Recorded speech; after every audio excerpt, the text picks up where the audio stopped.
You're scrolling through old family photos, and you stop on one. A grandparent, or maybe a great-grandparent, someone you never met, standing stiffly in front of a house that doesn't exist anymore, wearing clothes from a world that's completely gone. You look at it for maybe 10 seconds, and then you close the app, go back to your day, and something in you feels slightly different.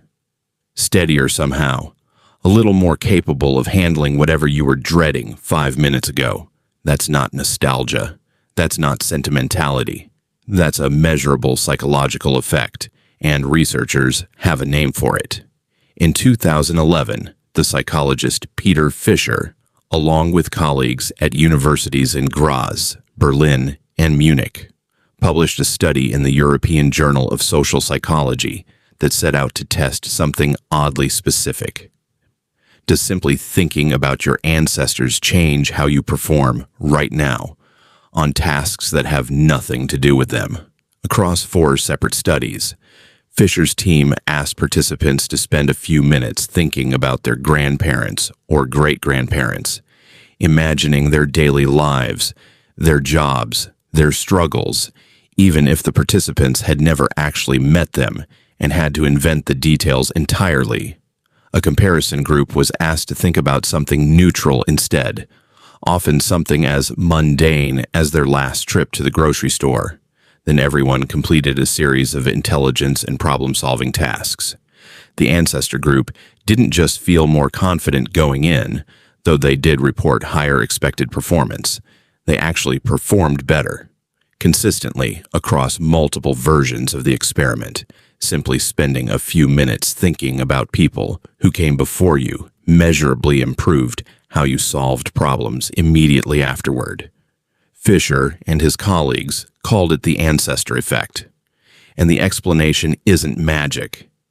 It isn't genetics kicking in. It's something more specific, and honestly, more useful once you understand it. Here's the mechanism. When people were asked to imagine their ancestors' lives, they weren't picturing comfort. They were picturing hardship, war, illness, economic collapse, loss. The ancestor prompt, almost by accident, forced participants to confront the fact that the people whose existence made their own life possible had survived things that would terrify most modern people. And confronting that seems to do 2 specific things to the mind. First, it increases what psychologists call perceived control. Your internal sense that outcomes in your life are something you can influence, rather than something that just happens to you. Second, it shifts people toward what's called a promotion orientation, a mindset focused on growth, achievement, and possibility, rather than a defensive, threat-avoidant mindset. Fisher's team found initial evidence that both of these shifts were doing real work behind the scenes, quietly fueling the improved performance. Think about what that actually means. You didn't get smarter by thinking about your ancestors. You got less afraid. And it turns out those aren't as different as they sound.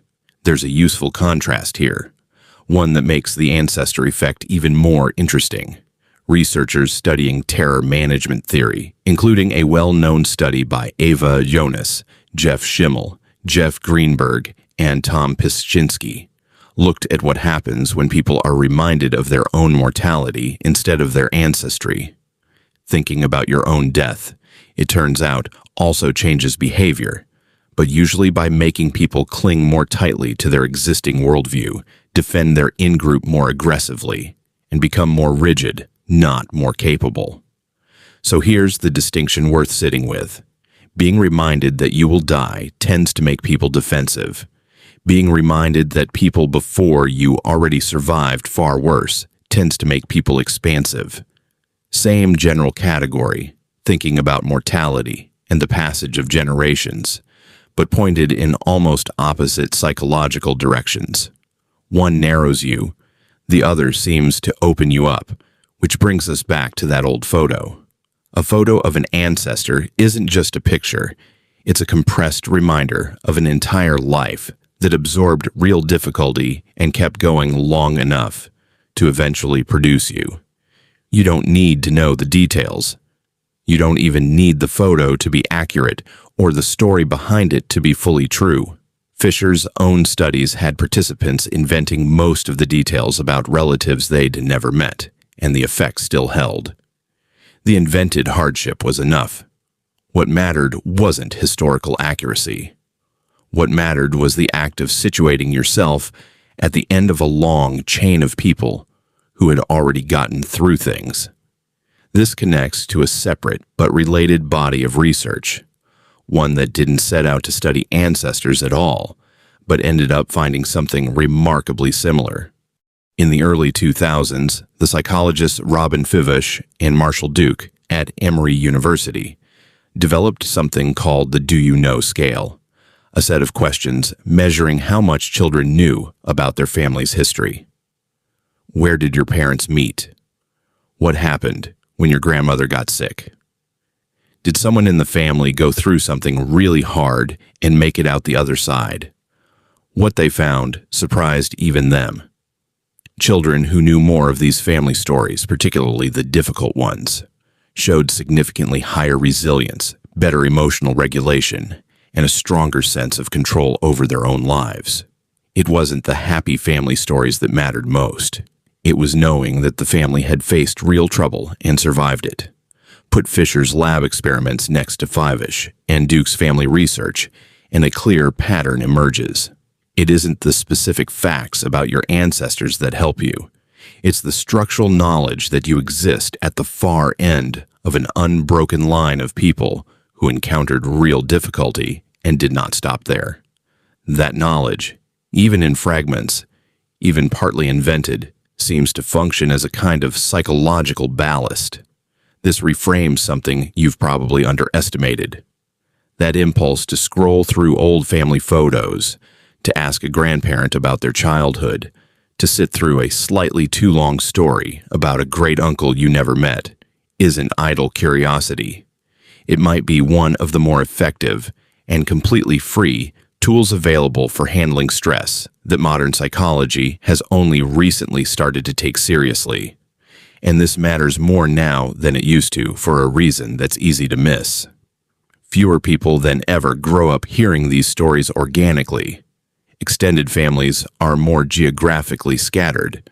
Fewer households have 3 generations under one roof, swapping stories at dinner. The natural, ambient exposure to people before you already survived hard things that used to happen automatically now often has to be sought out deliberately through an old photo, a genealogy site, a single conversation with an aging relative before that chance disappears entirely. Let's slow down on Fischer's methodology for a second because the details matter more than the headline finding. In one version of the experiment, participants were split into 3 groups instead of 2. The first group thought about their grandparents. The second thought about their great-grandparents, people even further removed, whose lives they almost certainly knew nothing concrete about. The third group, the control, simply thought about their most recent trip to the grocery store. You might expect the grandparent group to show the strongest effect, since grandparents feel closer, more knowable, more real. But that's not quite what happened. Both the grandparent and great-grandparent groups showed elevated expected performance compared to the control group, and the effect didn't meaningfully weaken with generational distance. Thinking about a great-grandparent you'd never met and knew almost nothing about worked nearly as well as thinking about a grandparent you might have actually known. That detail is worth sitting with because it rules out a tempting but incorrect explanation. This isn't about personal memories or specific emotional attachment to a particular person. If it were, the effect should have faded as the generational distance increased and the personal connection thinned out. It didn't. What seems to matter isn't who the ancestor was specifically. It's the abstract fact of lineage itself, the recognition that you are the current endpoint of an unbroken chain, regardless of how much or how little you know about any individual link in that chain. This is part of why Fischer's team leaned so heavily on perceived control and promotion orientation as explanations rather than something like grief or personal nostalgia. Nostalgia requires specific memories. Grief requires a specific loss. But perceived control just requires believing that difficulty is survivable, and that belief, it turns out, can be manufactured almost entirely through imagination, applied to people you never actually knew. Now let's return to the terror management research for a moment, because there's a layer to that comparison worth adding. Mortality salience research, the studies looking at what happens when people are reminded they will eventually die, consistently finds something almost the opposite of the ancestor effect. When your own death becomes psychologically present, people tend to double down on cultural certainty. They favor their own group more strongly. They punish rule breakers more harshly. They become less flexible in their thinking, not more. The nervous system, faced with the fact of its own ending, seems to respond by gripping tighter to whatever feels stable and familiar. Thinking about your ancestors triggers something structurally similar, an awareness of mortality and generational time, but produces close to the opposite psychological posture. Instead of gripping tighter, people loosen. Instead of narrowing toward defensiveness, they widen toward capability. The likely difference is where the emphasis falls. Mortality salience puts the emphasis on your own ending. The ancestor effect puts the emphasis on someone else's surviving. Same general subject, generational time and mortality. But one version asks, what happens when I run out of time? And the other quietly answers, look how much time already got survived before you even existed. That distinction is probably the whole mechanism compressed into a single sentence. Now, the Fivush and Duke research add something Fischer's lab studies couldn't fully capture. Because Fischer's participants were adults, reasoning abstractly about ancestors, while Fivush and Duke were watching this play out developmentally in real families over real time. Their Do You Know scale asks children a set of about 20 questions. Do you know how your parents met? Do you know where your grandparents grew up? Do you know an illness or something hard that happened in your family, and how it turned out? What they found, published across several studies in the early 2000s, was that a child's score on this scale was one of the strongest predictors they'd encountered of that child's emotional resilience and self-esteem. Stronger, in some analyses, than most other family variables researchers typically measure. The detail that mattered most wasn't the happy stories. Families who could speak openly about hard chapters, illness, financial struggle, a relative who overcame something significant, tended to raise children with a noticeably stronger sense that they, too, could handle difficulty when it eventually arrived. Fivush described this using a phrase that lines up almost perfectly with Fischer's language decades later. Children need what she called an intergenerational self, a sense of identity that extends backward through time, not just forward.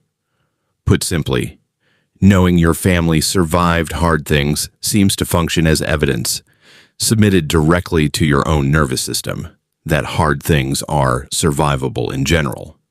Not because the facts are inspirational in some abstract way, but because they're proof, drawn from your own bloodline, that the specific kind of person who becomes you has already gotten through difficulty before. This is worth pausing on because it reframes something people tend to treat as a mildly pleasant hobby. Genealogy, family history, old photo albums, the slightly tedious stories relatives tell at holidays. These aren't just nostalgic pastimes. Based on this research, they may be one of the more effective and completely free resilience tools available, and one that's disappearing from ordinary life almost by accident. Consider how family knowledge used to get transmitted. For most of human history, multiple generations lived under one roof, or at least in close proximity. Stories got repeated at meals, during chores, in the ordinary boredom of shared evenings. Children absorbed their intergenerational self passively, without anyone deciding to teach it to them. That transmission mechanism has quietly broken down over the last few generations. Households are smaller. Families are more geographically scattered. The elderly relative who could tell you what your great-grandmother survived might live 1,000 miles away, or might already be gone. Their stories never recorded anywhere at all, which means the exposure that used to happen automatically now has to be actively sought. A photo pulled up on a phone, a single conversation deliberately started with an aging relative before that window closes. A genealogy search that turns a name on a document into an actual imagined life. So here's the practical version of all this. The next time you're facing something that feels genuinely overwhelming, before you reach for a productivity hack or a breathing app, try something almost embarrassingly simple. Spend 2 minutes actually thinking about someone who came before you. A grandparent, a great-grandparent, someone whose name you barely know. Picture what their hardest year might have looked like. You don't need the facts to be accurate. Fisher's own research suggests that barely matters. You just need to sit, briefly, with the reality that whoever they were, they got through something. And that fact is the entire reason you're here to feel overwhelmed in the first place. You're scrolling through old family photos, and you stop on one.